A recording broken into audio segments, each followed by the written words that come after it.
Hello, Sunny family. I am your running coach, Sam Kanzler, and I am here today to give you tips on how to complete the ever-popular running challenge.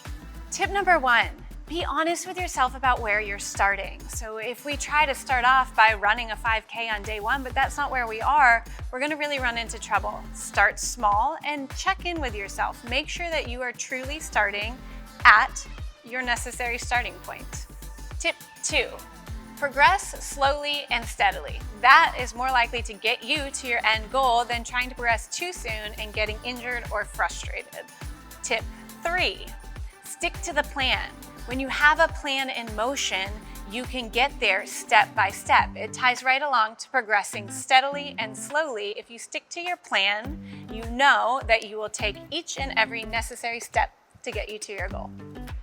Tip 4, value your rest days as much as you do your training days. They are just as important. On our training days, we provide the stress to our bodies to get stronger, and on our rest days, we allow our bodies to actually adapt to be stronger.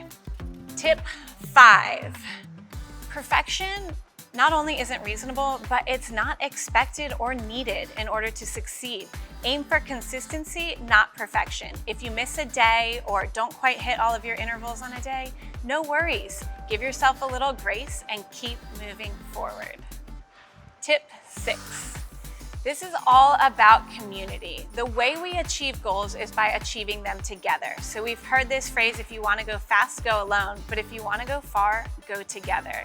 Find an accountability partner, a family member, a friend, even a dog, or even better, look to your Sunny community to keep you motivated and moving forward. I'm Sam Kanzler. Good luck on completing your next running challenge.